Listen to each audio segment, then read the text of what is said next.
Hey guys, welcome back to my channel. My name is Danielle, and in this video I'm going to be teaching you how to make a vegan sausage, potato, and kale soup. You might also hear this soup referred to as a Zuppa Toscana. That's what they call it when they make it at like Olive Garden.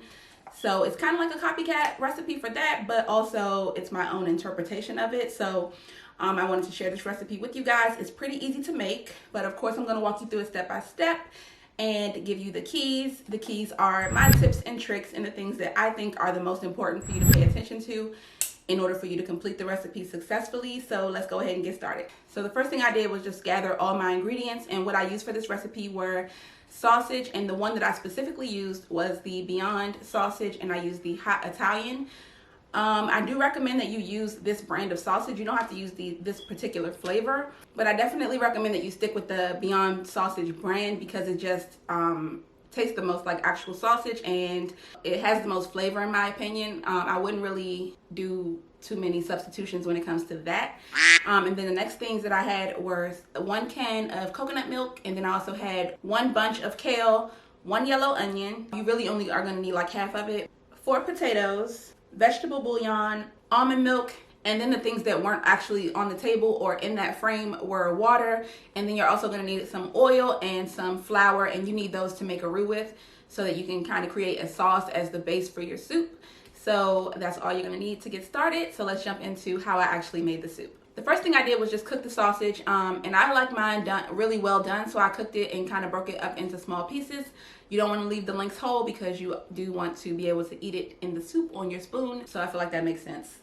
So yeah, I just went ahead and cooked the sausage, and I cooked it for quite a while because I wanted mine to have some crispiness to it, and I wanted it to have some texture.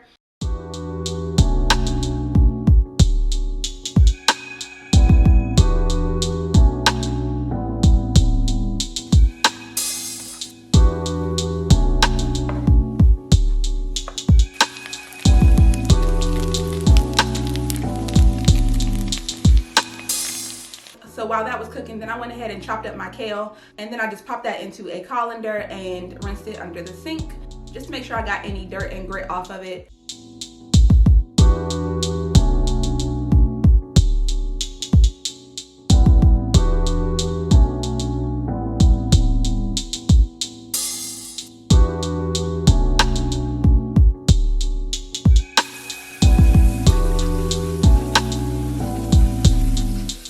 And then I went ahead and peeled my potatoes. Again, I had 4 russet potatoes.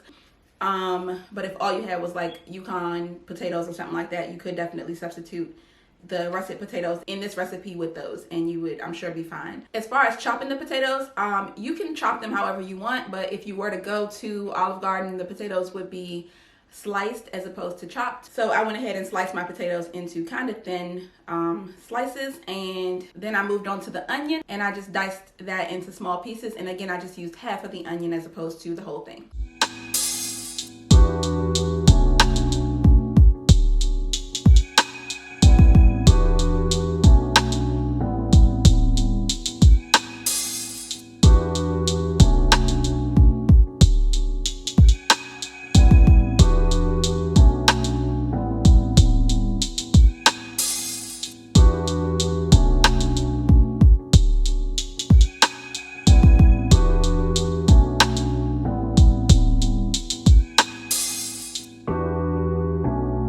Once the sausage was done, I just put that onto a plate and allowed it to cool down and just set it aside just until I was ready to use it again.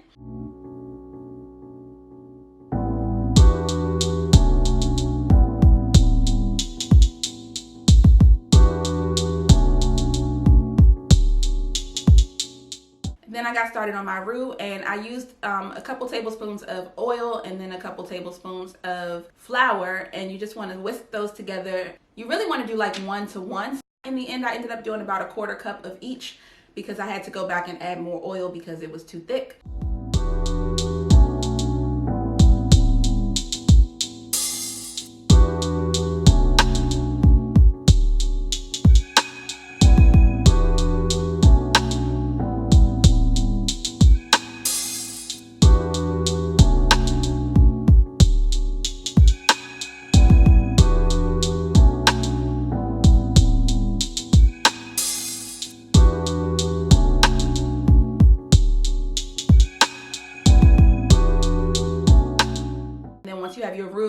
combined. You can cook it for like 1 or 2 minutes. You don't want to cook it too long because the longer you cook it, the darker it's going to get, and you don't want your soup to be dark. So because you want your soup to be kind of a light blonde color, just cook your roux for a couple minutes, and then once that's done, you can go ahead and start to add in your milk to build your sauce. To build my sauce, I used plain almond milk. You probably could use any non-dairy milk. It's just not flavored. So yeah, I did almond milk, and I just kept adding it until I got to the consistency of maybe like an Alfredo sauce.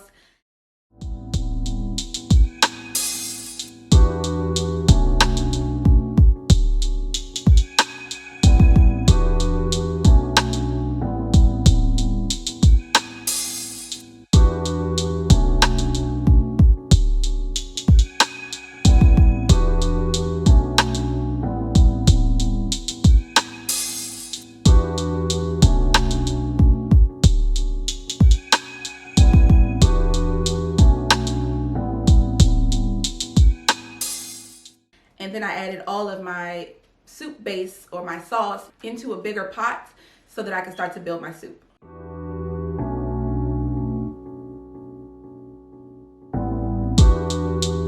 Then I started to add in the flavorings. And so I started by adding in vegetable bouillon. I did 1 cube, and this is going to add a lot of flavor to your soup.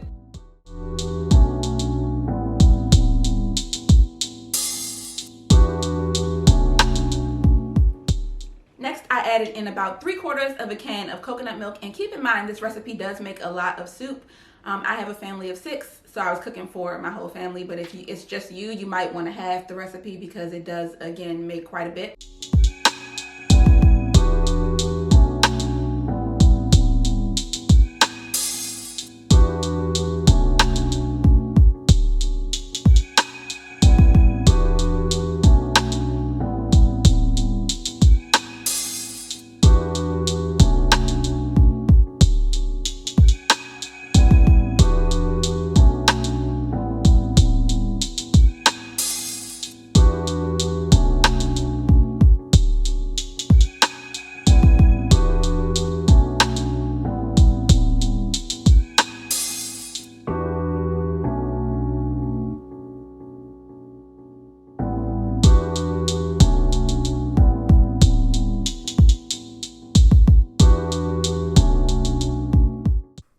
Next, I started to add in seasoning. So I did salt, garlic powder, onion powder, pepper, and a couple shakes of Italian seasoning.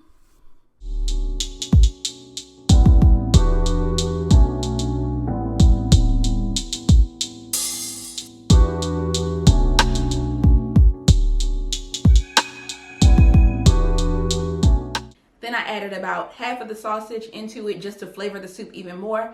You can leave the sausage out completely if you want and add it at the end. And the reason I'm saying that is because the texture of the sausage does change if you put it into liquid. It's not like normal, well, maybe that would be the case if you were using like normal sausage. It would kind of take away the crispiness from it if you put it in liquid. I'm sure it would. So it's probably not that different in that regard. But yeah, if you put it into the soup, it's going to flavor it because it's going to release the seasonings and juices and oils and all that stuff that's in it. So it is good. But the reason why I reserved half of it was so I could still have some crispy bits of sausage to put on top of the soup in the end.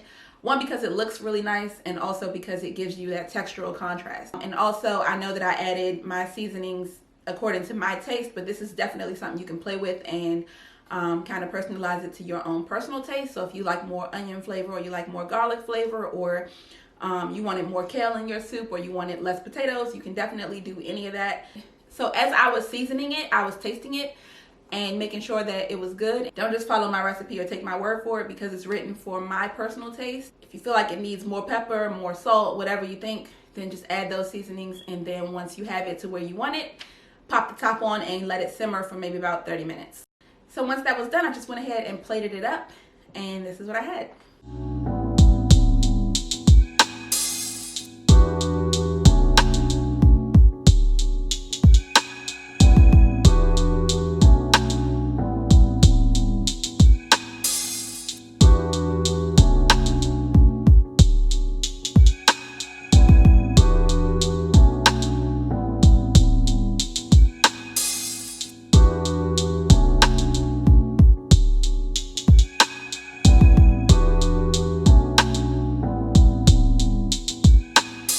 So now that we got all of the recipe out of the way and you guys know the steps, let's go over the keys. The first key that I feel like is important is to reserve some of the sausage for later.